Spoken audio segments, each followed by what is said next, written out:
So hi, welcome to Good Noise Podcast. I'm Shane. I'm Glory. And we're here with Zach Benson. And we're asking him some questions today about his new EP and Miles to Go Before I Sleep. So congrats on that, by the way. How do you feel about the response to the EP so far? I am jazzed. I feel like everyone is, the people who are listening are texting me and saying everyone has like a different favorite song, which I feel like is a good sign that like there's stuff for everybody in there. So makes me happy. Oh yeah, For sure. The EP is good. The EP is incredible. Thank you. Oh my gosh. Yeah. So is there any meaning behind the EP title or cover art? Oh my gosh, of course there is.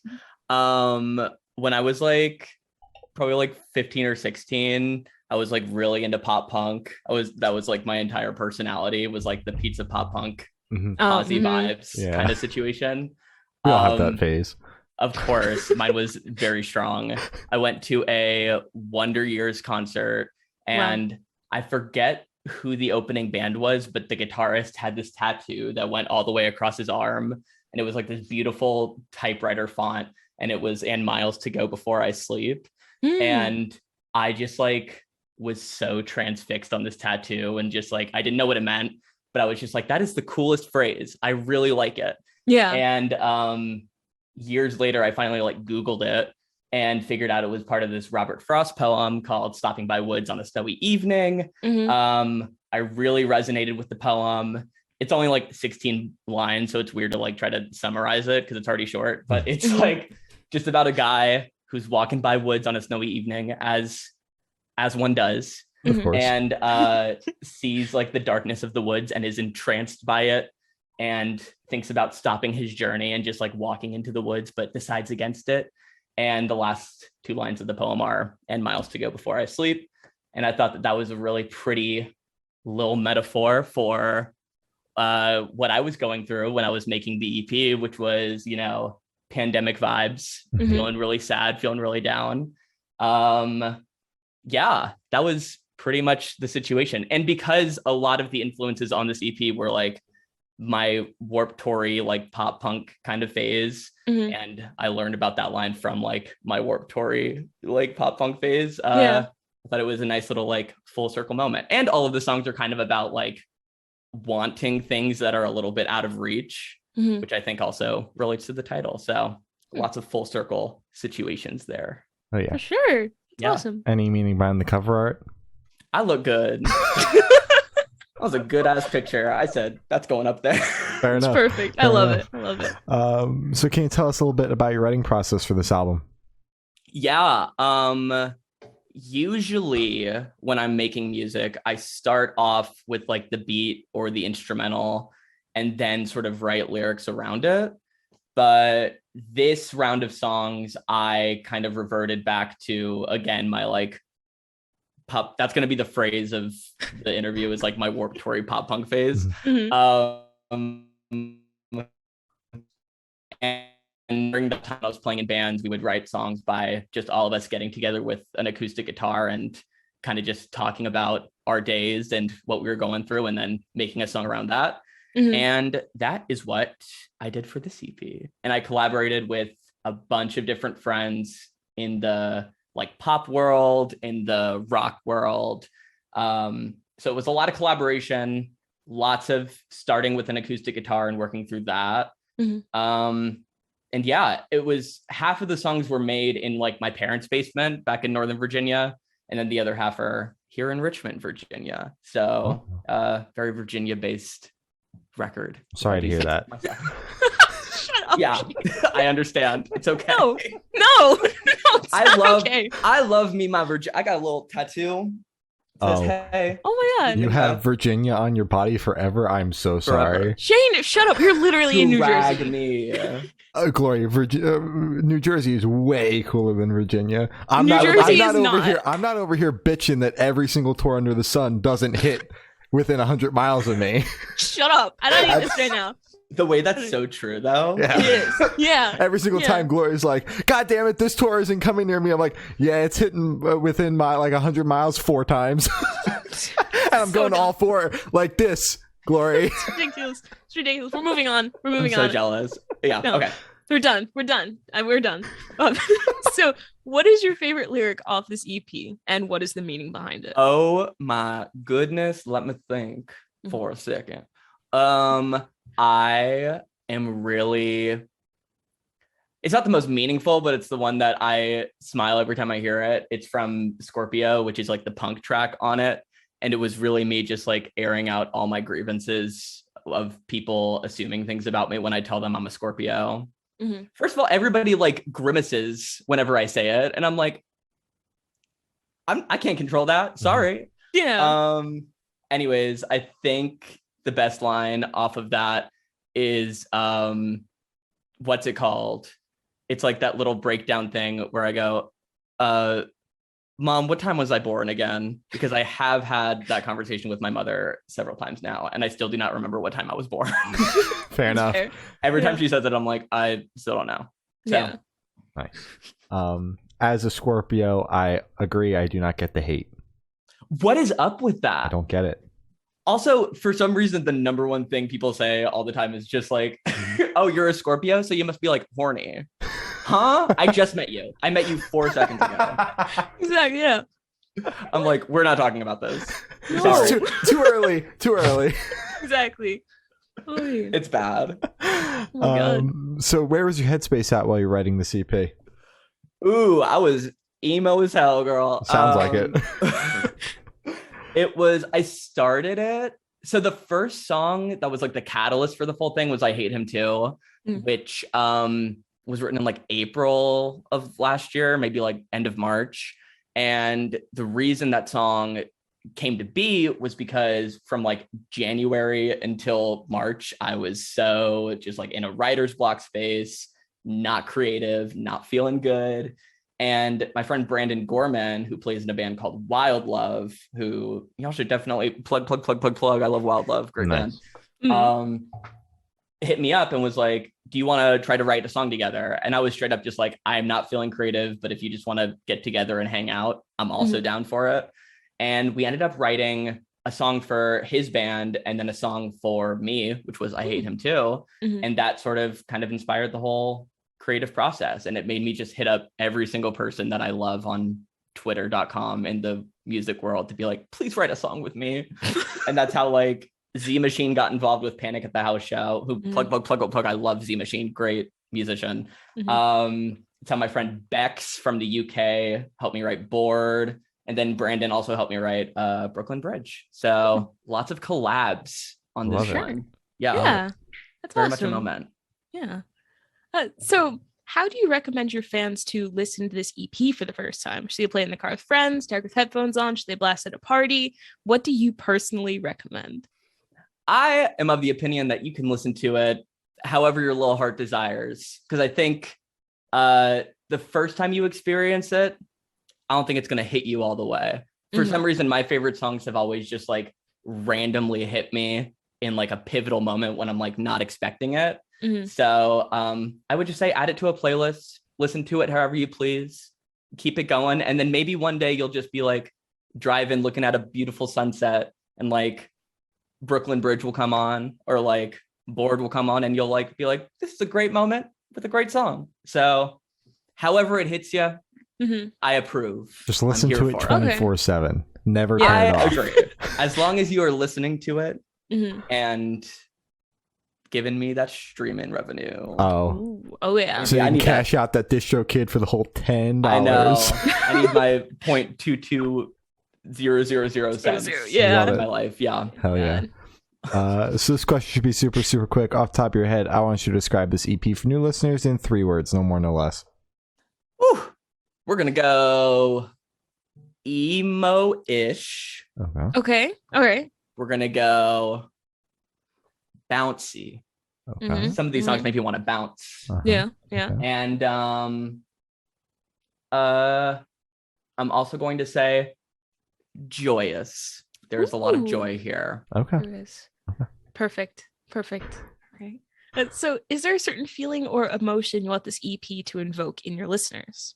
Oh my gosh.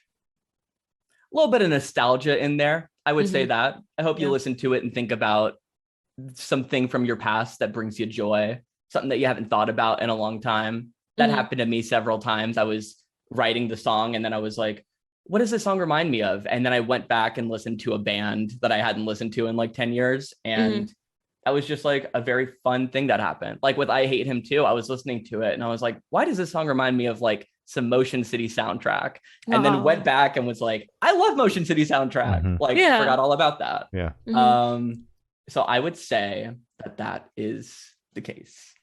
I completely agree. So since each of these songs are like super reminiscent of like different scene bands for you, are you able to go down the track list and tell us a couple of bands for each song? Oh my God, yes. Okay, let's do it. Yes, of course. I Want to Melt Into You. I literally had a playlist of like all the different stuff that I was listening to. I Want to Melt Into You feels very like acoustic-y modern baseball to me with a little bit of like Bon Iver in there. He's not a scene band, but someone that I've, loved since I was, 10. So I Hate Him Too. Definitely some Motion City soundtrack in there. That was probably the main. Bored, I feel like is definitely the more modern of the songs. So that's giving like Coin, Valley, the 1975-ish.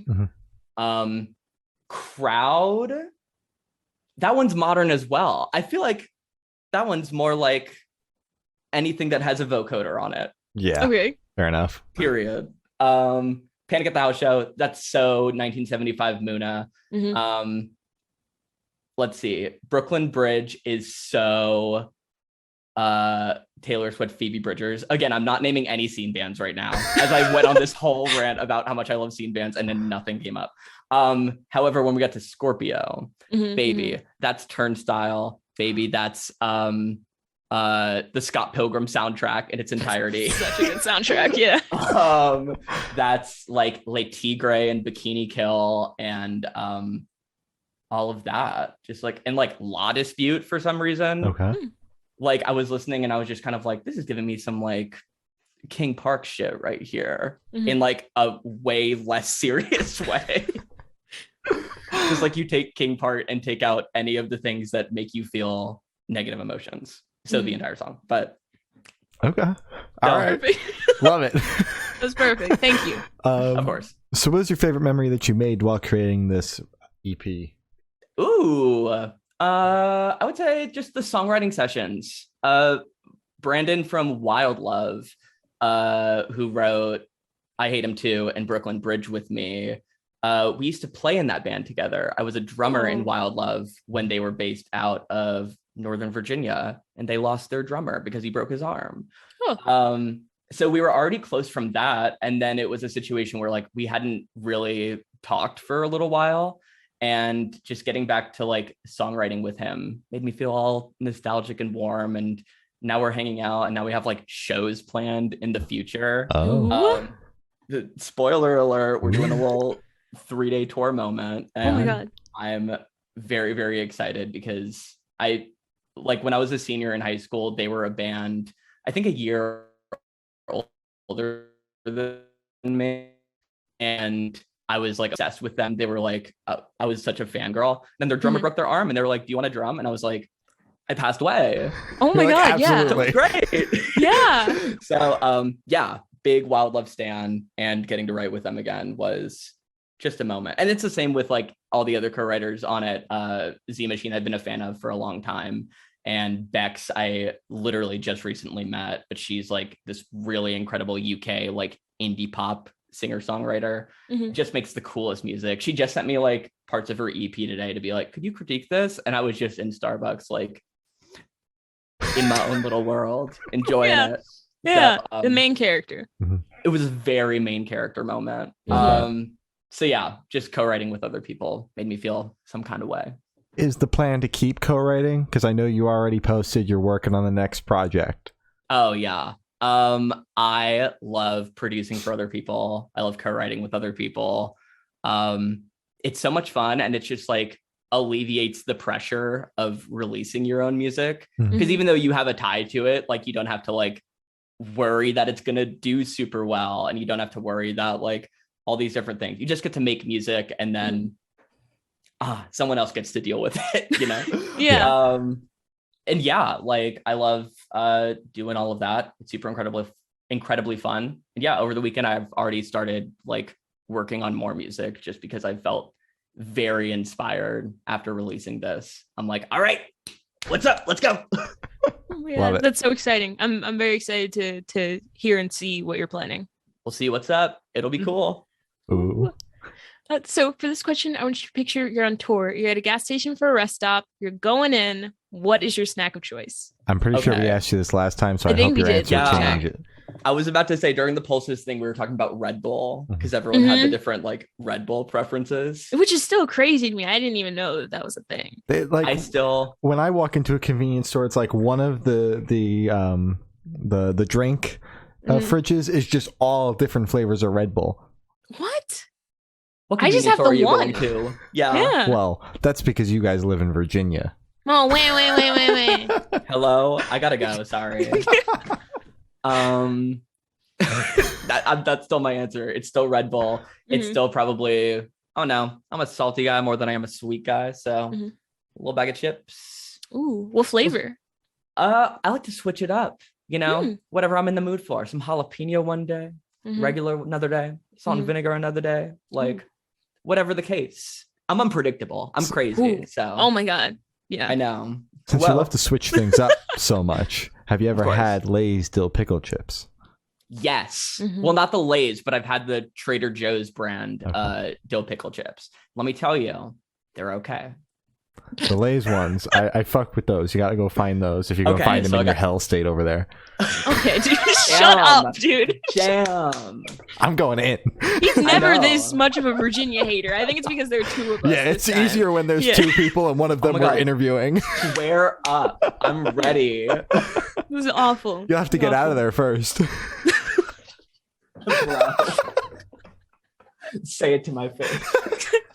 Oh my god, it's ridiculous. That's it. So for the last couple questions, we're going to shift completely away from music and go straight to death row. Boom. So if you're on death row, what would your last meal be with a drink? Ooh, Taco Bell.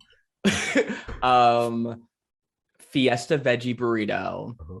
And then a soft taco or potato soft taco. And then a large Baja Blast. I know that I get that once per week, but that would still be my death row meal because it's too good. Okay, that's fair. I was a little taken aback that you would want your last meal to be Taco Bell. I mean, I'm not a Taco Bell hater. Shane is a Taco Bell hater. That shit's disgusting. I'm an enthusiast. No Virginia. No Taco Bell. What are the pros? Exactly. Well, I love Baja Blast. My partner and I go every weekend, but we just get Baja Blast. Because Baja Blast is so good. Have you? Oh well, you can't even have like the good stuff at Taco Bell. No, it's just like it's vegan. The burritos are just beans and lots of beans, and their beans aren't very good. Okay, the bean burrito is good though. Yes, I'm a vegetarian. I'm not vegan. So I can still do like the cheesy moments, and I do. But Taco Bell's the best for like making everything vegan. Like they've got the potatoes. The potatoes are great. Oh. The beans are fine. Yeah. It's the best for if you're on the move and you need something that's not meat and it's a drive-through. Fair enough. Every other drive-through. I think my last mistake when I tweeted how much I hated Taco Bell was that I wanted something really cheap. So I just wound up getting burritos with just too much beans in them. It was just beans. Yeah, that's all they could put on there when you're like, hey, take off the cheese. Yeah, what else do you want? So I got the bean burrito because I didn't want to spend $7 or $8. Yeah. So. And I was just like, this is disgusting. So every couple of months, like every 6 months or so, I'm like, you know what? Because there's a Taco Bell and a Burger King right next to each other. So every like 6 months or so, I'm like, I'll go to the Taco Bell instead. I'll try it again. So maybe my opinion will change, but right now I'm still a Taco Bell hater. Okay. That hurts, but that's okay. Yeah. That's understood. Yeah. You know what? I do want to switch the drink of my answer because I am a LaCroix stan until the end. Yeah. And I would have a pamplemousse LaCroix with whatever. Honestly, the food doesn't even matter. Just give me a pamplemousse LaCroix and like I'm eat the can. Set. I'll eat the can. I will eat the can. That's wonderful. Goodness. That's the perfect last meal. I agree. Good. I'm glad. So if you could live in one fictional world for a week, where would you live? Oh my gosh. Why was the first thing I thought of Shrek Swamp? Silence. Everyone was like, I mean, if you want to, man. the crowd went silent on that answer. Crowd gasped, dude. I just said that was the first thing I thought of. That's not the one. It's not your choice. You're the not comment locking it section's in. lighting up right now. I literally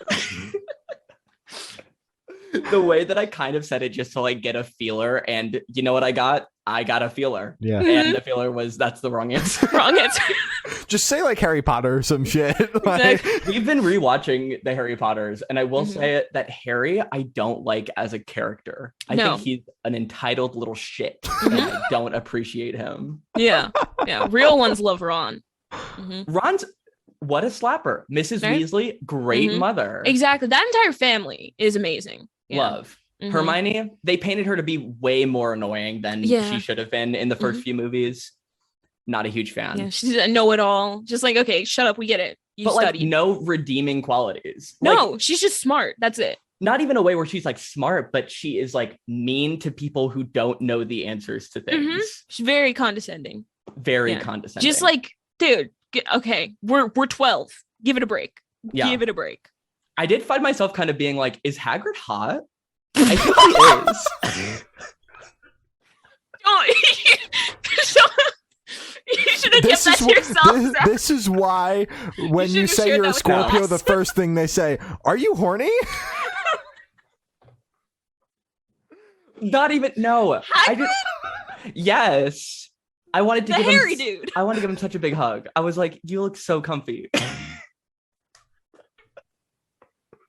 You shouldn't have let that come out, man. You should.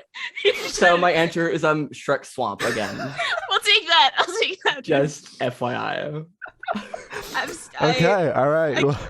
I can't support you anymore. I'm sorry. I was this a is big actually fan. the last Stop. time we're gonna chat. This is went completely off the rail. Y'all haters. Hagrid just looks very sweet. We're actually He feels just like he feels like someone who would just be like, how's your day been? Was that Scottish? I don't know. The bare minimum, Zach. Asking how your day was. so your standards are on the floor, huh? Y'all. I'm just saying things out loud and just seeing where they land. And let me tell you, they're not landing well. The internet doesn't forget, Zach. People are gonna come back in 20 years, see you like Hagrid, huh? You can't escape that now. It's okay. There's been so many times where I like tweet just like a take, and this if it's like 0 likes within an hour, I'm just like, all right, I don't have that opinion anymore. I'm so sorry. I'm so sorry. No, I get it. Oh my I God, get yeah. it. Well, you can't fuck this question up. So I have the honor of asking the last question, and every single person that I've spoken to have said that it is the most important question. Of course. What's your favorite color? Ooh, baby. I'm gonna say, as of right now, I'm a big fan of a light red, but not a pink. Similar to this color of a shirt. Nice. It's not like a bright red. It's kind of a muted red. Really reminds me of like a vintage like 70s. And I'm a fan of that. Okay. That's good. Perfect. That's it for me, everybody. All right. Love it. So as I said, that's all the questions we have to say. Is there anything that you would like to plug? And miles to go before I sleep, baby. And I also co-wrote Wild Love's new song. It's called Monday Morning Quarterback. It's really good. I also co-wrote my friend Eris' new song, Lead Role. It's really good.